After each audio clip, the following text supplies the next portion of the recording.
more than 200 animators and programmers. A multi-million-dollar production.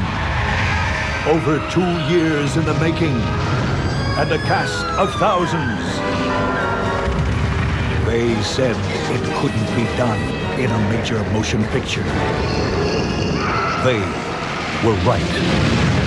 Final Fantasy VII. PlayStation.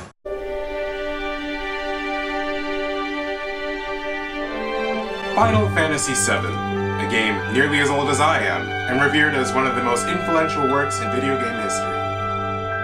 Despite its initial release back in 1997, it's received awards across the board ever since, annually. It's clear from these awards alone that gamers revere this as one of the best games of all time, something that is historical, above all. This is something that's considered a pretty big deal. I think that that's something kind of obvious. So, let's turn this on its head a little bit. Let's evaluate this, not as a game, but as a literary work.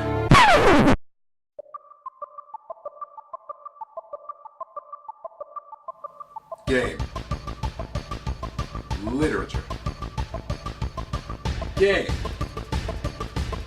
Literature. How?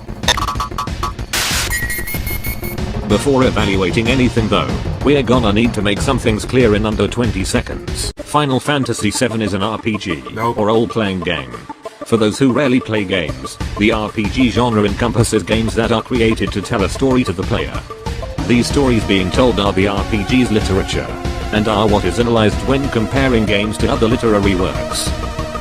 Now for the task of summarizing the game's plot. While summarizing, we will analyze the game's ability to tell its story, use of literary devices, use of characters, and ability to convey its main message. These are the most prominent features of good literature. Now let's begin. This is a story about a company called Shinra, which has taken over the world by means of monopolizing the electricity industry. They do so by harnessing the energy of the life stream, which is the energy of those who have died and those who have yet to be born. By harnessing the energy of the life stream, the planet's own life force is depleted slowly over time, killing the planet. In retaliation, a rebel group from the slums emerges to stop Shinra from using the life stream as energy. This rebel group is known as Avalanche, and after this very first scene depicted, commits a terrorist act against Shinra with the help of the main character, Cloud Strife, who is a mercenary for hire. The story revolves around the group's continuous battle with Shinra and the pursuit of a man who intends to become a god.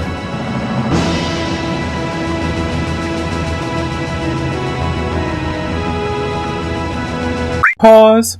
Look at that.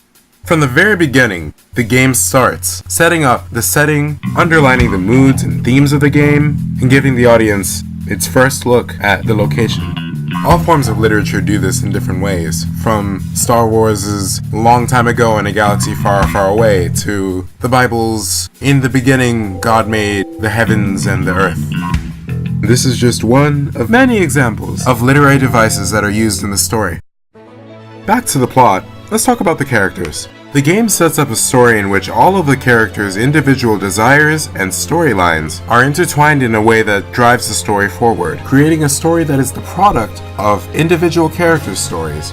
This use of characters creates a dynamic story and is a literary element seen in some of the best of literature. Not only does this characterization element successfully aid in telling a dynamic story, but it also assists in conveying the story's overall message. Through the many storylines from each of the characters, as well as themes and motifs used throughout the storyline including the life stream, Final Fantasy VII conveys the message that just because someone is dead does not mean that they are gone forever.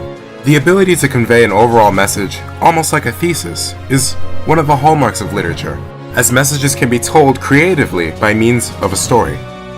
In Final Fantasy VII's case, its story was effectively told by means of not only the characterization and use of literary devices, but other things amongst themselves, to tell a story with a message about death, thereby making a strong literary piece comprised of one large web of stories to teach its audience.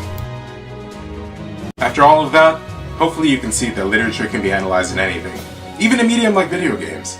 Something that encompasses Pac-Man and, I don't know, Super Smash Bros.